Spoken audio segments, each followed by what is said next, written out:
Baik, Assalamualaikum warahmatullahi wabarakatuh. Perkenalkan, nama saya Danang Triyudono. Pada perkuliahan hari ini, kita akan membahas tentang gangguan di neurovaskuler. Contoh kasusnya adalah cedera kepala. Sebelum masuk ke perkuliahan, terlebih dahulu kita tahu tentang tujuan dari pembelajaran mata kuliah ini. Yang pertama, mahasiswa dapat mengetahui tentang definisi dari cedera kepala, kemudian mahasiswa dapat mengetahui tentang etiologi, manifestasi klinis, klasifikasi dari cedera kepala, pemeriksaan penunjang, patofisiologi, penata laksanaan, dan asuhan keperawatan pada kasus dengan cedera kepala. Baik, kita masuk ke bab pertama, definisi dari cedera kepala. Cedera kepala merupakan cedera yang terjadi karena adanya tekanan mekanik eksternal yang mengenai kranium dan komponen intrakranial, sehingga menimbulkan kerusakan sementara atau permanen pada bagian otak, gangguan fungsional, atau gangguan psikososial. Untuk klasifikasi dari cedera kepala, menurut Nanda, klasifikasi cedera kepala dibedakan menjadi beberapa bagian. Yang pertama, cedera kepala berdasarkan patologi.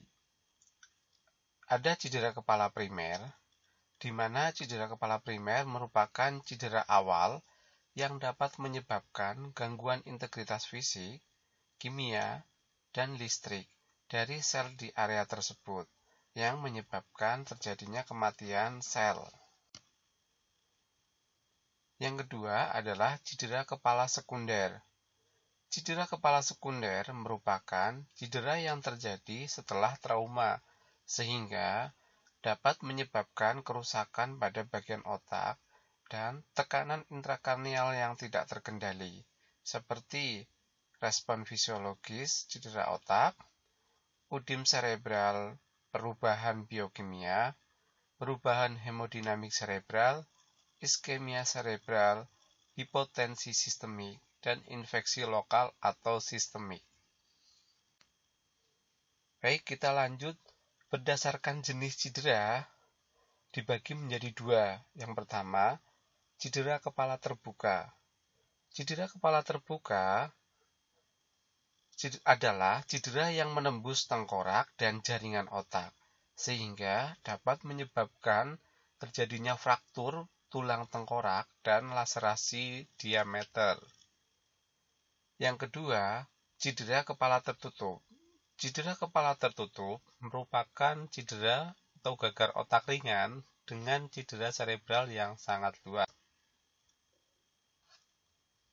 Kemudian, berdasarkan GCS atau Glasgow Coma Scale, cedera kepala dibagi menjadi tiga. Yang pertama adalah cedera kepala ringan atau minor, ditandai dengan nilai GCS sama dengan 14 atau 15. Yang kedua, dapat terjadi kehilangan kesadaran dan amnesia kurang dari 30 menit. Yang ketiga, tidak terdapat fraktur tengkorak, kontusio cerebral, dan hematom. Kemudian, cedera kepala sedang ditandai dengan ciri-ciri. Yang pertama, GCS-nya kurang lebih 9-13. Kemudian, pasien mengalami kehilangan kesadaran dan terjadi amnesia lebih dari 30 menit, namun tidak lebih dari 24 jam. Kemudian dapat mengalami fraktur tengkorak, kontusio cerebral, laserasi, dan hematoma intrakranial.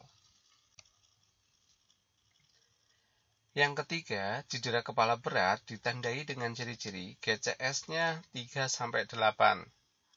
Kemudian pasien mengalami kehilangan kesadaran atau amnesia lebih dari 24 jam. Pasien mengalami kontusio cerebral, laserasi atau hematoma intrakranial. Penyebabnya atau etiologi dari cedera kepala Berdasarkan mekanisme cedera kepala meliputi yang pertama, cedera akselerasi, yaitu ketika objek bergerak menghantam kepala yang tidak bergerak. Yang kedua, cedera deselerasi, yaitu ketika kepala yang bergerak membentur objek yang diam. Yang ketiga, cedera akselerasi-deselerasi sering dijumpai dalam kasus kecelakaan bermotor dan kekerasan fisik. Kemudian cedera countercop, yaitu ketika kepala terbentur dan menyebabkan otak bergerak dalam ruang kranial dan dengan kuat mengenai area tulang tengkorak. Cedera rotasional, yaitu benturan atau pukulan yang menyebabkan otak berputar dalam tengkorak, sehingga terjadi peregangan atau robeknya neuron dalam substansia alba, serta robeknya pembuluh darah yang memfiksasi otak dengan bagian dalam rongga tengkorak. Kemudian, tanda gejalanya atau manifestasi klinis dari cedera kepala. Berdasarkan kondisi cedera kepala yang didapat atau yang terjadi dibagi menjadi beberapa bagian. Yang pertama, komosio cerebri, yaitu kehilangan fungsi otak sesaat atau pingsan kurang dari 10 menit, atau amnesia pasca cedera kepala, namun tidak ada kerusakan pada jaringan otak. Yang kedua, kontusio cerebri, yaitu kerusakan jaringan otak dan fungsi otak karena pingsan lebih dari 10 menit, dan dapat terjadi lesi neurologik yang jelas. Kontusio cerebri lebih sering terjadi di lobus frontal dan lobus temporal dibandingkan bagian otak yang lain. Laserasi cerebri, yaitu kerusakan otak luas yang disertai dengan robekan durameter dan fraktur terbuka pada kranium. Yang keempat, epidural hematom, yaitu hematom antara durameter dan tulang. Sumber perdarahan berasal dari robeknya arteri meningeal media. Epidural hematom biasanya ditandai dengan penurunan kesadaran, dengan ketidaksamaan neurologis, sisi kiri dan sisi kanan. Jika perdarahannya lebih dari 20 cc atau lebih dari 1 cm midline, shift lebih dari 5 mm akan dilakukan operasi untuk menghentikan perdarahan atau kraniotomi. Pada gambaran CT scan didapatkan area hyperendence dengan bentuk biconvex atau letikuler antara dua sutura. Yang kelima, subdural hematom atau SDH, yaitu terkumpulnya darah antara durameter dan jaringan otak sehingga dapat terjadi akut ataupun kronik. Hematom di bawah lapisan durameter dengan sumber perdarahan dari bleeding vein, arteri vena, cortical sinus venous. Gejala yang muncul antara lain nyeri kepala, bingung, mengantuk, berpikir lambat, bisa terjadi kejang dan udim pupil. Secara klinis, dapat dikenali dengan penurunan kesadaran disertai dengan adanya laterasi yang paling sering berupa hemiparese atau plegia. Pada gambaran CT scan didapatkan hyperendence yang berupa bulan sabit atau crescent. Yang selanjutnya, subarachnoid hematom atau SAH, yaitu perdarahan vokal di area subarachnoid. Tanda gejala klinis hampir menyerupai kontusio cerebri.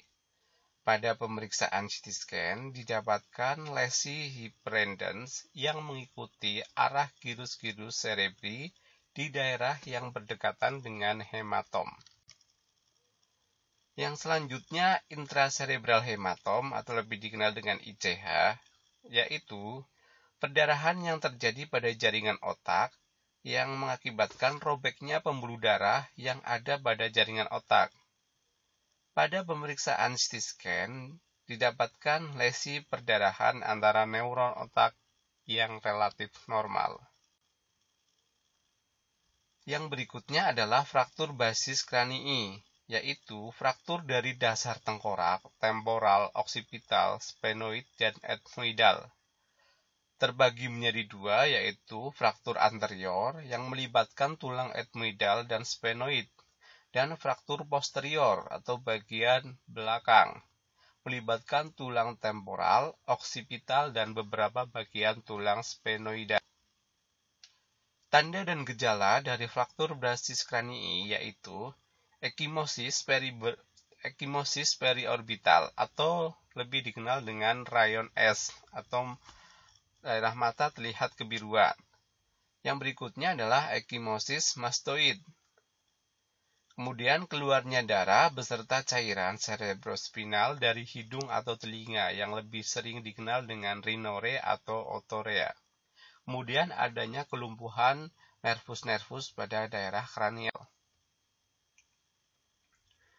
Selanjutnya, patofisiologi dari cedera kepala. Trauma kepala menyebabkan jaringan otak mengalami cedera struktural pada badan sel neuronal, astrosit, mikroglia, mikrovaskuler cerebral, dan kerusakan sel endotel. Mekanisme iskemik posttraumatik meliputi cedera morfologis atau distorsi pembuluh darah akibat mekanisme peregangan, hipotensi karena kegagalan autoregulasi, penurunan nitrit oksida dan neurotransmitter kolinergik, serta penurunan potensiasi prostaglandin yang memicu vasokonstriksi pada pembuluh darah. Pada awal cedera, pasien cedera kepala mengalami hiperfusi cerebral yang diikuti dengan hiperemi. Mendiagnosa hipoperfusi atau hiperfusi hanya setelah diukur CBV dan konsumsi oksigen di daerah cerebral. Autoregulasi cerebral dan reaktivitas CO2 merupakan mekanisme penting untuk menjaga aliran CBV tetap konstan dengan cara menjaga tekanan perfusi cerebral dan tekanan intrakranial. Gangguan pada mekanisme regulasi tersebut meningkatkan resiko cedera otak sekunder. Setelah terjadinya cedera otak traumatik, autoregulasi atau CBV merespon kontriksi dan dilatasi cerebrovaskuler untuk meningkatkan atau menurunkan CBV. Pada sebagian besar pasien terganggu atau hilang. Gangguan autoregulasi dapat muncul segera setelah trauma atau beberapa saat setelah trauma, bersifat sementara ataupun menetap, dan menyebabkan kerusakan ringan, sedang, atau berat. Autoregulasi vasokonstriksi cenderung lebih resisten terhadap kerusakan dibandingkan dengan autoregulasi vasodilatasi. Hal ini menunjukkan bahwa CPV yang rendah lebih rentan menyebabkan kerusakan otak dibandingkan dengan CPV yang tinggi. Pada pasien dengan cedera otak berat dan prognosis buruk, gangguan reaktivitas cerebrovaskuler terjadi pada tahap awal setelah terjadinya trauma. Sebaliknya, reaktivitas karbon dioksida masih intek atau bahkan meningkat pada sebagian besar pasien. Hal ini merupakan prinsip fisiologis yang digunakan sebagai target dalam manajemen TIK pada keadaan hiperemis. Untuk pemeriksaan penunjang, yang pertama adalah foto polos atau tengkorak atau rongsen tengkorak untuk mengetahui adanya kelainan pada area tengkorak. Yang kedua adalah angiografi cerebral, kemudian pemeriksaan MRI untuk mengetahui luas perdarahan pada area jaringan otak. Kemudian ada CT scan pada pasien-pasien dengan indikasi muntah, penurunan GCS, adanya laterasi dan bradikardi, fraktur impresi dengan laterasi, tidak sesuai dengan adanya perubahan selama 3 hari perawatan, dan luka tembus benda tajam atau peluru.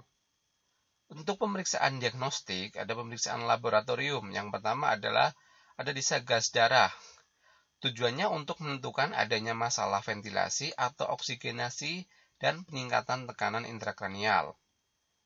Kemudian pemeriksaan kimia atau elektrolit serum dapat menunjukkan ketidakseimbangan yang memperberat peningkatan TIK. Sedangkan peningkatan laju dari metabolisme dapat diaforesis dapat menyebabkan hipernatremi. Kemudian ada CT scan diperlukan untuk mengidentifikasi adanya hematom, hemoragi, dan kontusio fraktur tengkorak. MRI juga diperiksa untuk mengetahui defisit neurologis yang tidak terdeteksi oleh CT scan. Untuk penata laksanaan, apabila terdapat kondisi di bawah ini, maka harus diberikan penata laksanaan sesuai dengan kondisi masing-masing secara lebih spesifik pada pusat pelayanan kesehatan, disesuaikan dengan adanya trauma multiple atau trauma pada bagian-bagian ekstremitas atau lebih dari satu ekstremitas. Curiga atau dikenali adanya trauma servikal, adanya gangguan neurologis, adanya diatesis hemoragik, trauma kepala yang disengaja, atau penyalahgunaan obat-obat atau alkohol. Kemudian apabila tidak ada kondisi di atas, ya, dinilai apakah penderita terdapat kelainan pada tulang tengkorak, terdapat kelainan pada pemeriksaan mata, terdapat kelainan pada pemeriksaan neurologi. Untuk obat-obat medikamentosa, biasanya pasien diberikan obat analgesik untuk mengurangi nyeri. Kemudian penata laksanaan untuk peningkatan tekanan intrakranial dan kejang jika pasien mengalami kejang. Bila terdapat peningkatan tekanan intrakranial, dapat diberikan obat penurun tekanan intrakranial seperti manitol 20%. Ya, diberikan 0,5 sampai 1 gram per kilogram tiap 8 jam atau NaCl 3% dengan dosis inisial 2 sampai 6 ml per kilogram berat badan. Dilanjutkan dengan infus kontinu 0,1 sampai 1 ml per kilogram berat badan dengan monitoring tekanan intrakranial. Pemantauan kadar elektrolit dan diuresis diperlukan jika pasien diberikan cairan hipertonis. Hindari atau seminimal mungkin tindakan invasif dan hal-hal yang dapat menyebabkan peningkatan tekanan intrakranial. Ya, atau pasien biasanya dibedreskan. Ya. Lakukan pemantauan klinis yang ketat selama 12-48 jam untuk penata laksanaan demam.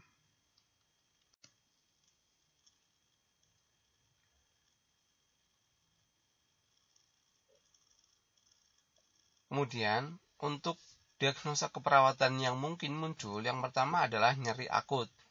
Nyeri akut ini berkaitan dengan kerusakan pada area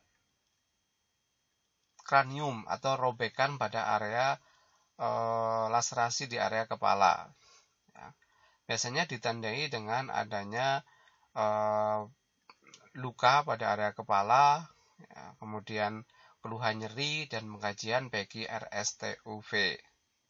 Kemudian yang kedua adalah kerusakan integritas kulit atau jaringan. Ya, biasanya ditandai dengan robekan kulit, perdarahan ya, pada area sekitar kranial. Kemudian yang ketiga adalah resiko ketidakefektifan perfusi jaringan cerebral. Ya, ini biasanya pasien-pasien dengan cedera kepala sedang atau cedera kepala berat, di mana pasien ini mengalami peningkatan tekanan intrakranial ditandai dengan penurunan kesadaran, kemudian pusing atau nyeri kepala hebat, disertai dengan kejang, mual muntah proyektil, ya, kemudian ketidakseimbangan hemodinamik atau tekanan darah, nadi, suhu, saturasi, dan sebagainya. Kemudian yang berikutnya, bersihan jalan nafas tidak efektif, biasanya terjadi karena adanya penumpukan sekret di area saluran pernapasan. Terkait dengan NIC, ya, nursing intervensi bisa disesuaikan dengan per masing-masing diagnosa. Ya. Nanti dilihat intervensi-intervensi yang kemungkinan bisa dilakukan pada pasien-pasien dengan diagnosa nyeri, kerusakan integritas jaringan kulit, resiko ketidakseimbangan perfusi jaringan, atau bersihan jalan nafas. Kita sesuaikan dengan ONEC, observasi, nursing, edukasi, dan kolaborasi. Baik, mungkin itu yang bisa saya sampaikan pada perkuliahan hari ini. Mudah-mudahan bermanfaat. Nanti diulang lagi, dibaca lagi dari depan sampai belakang. yang mudah-mudahan mahasiswa dapat memahami terkait dengan asuhan keperawatan pada kasus cedera kepala. Mungkin itu yang bisa saya sampaikan. Terima kasih. Wassalamualaikum warahmatullahi wabarakatuh.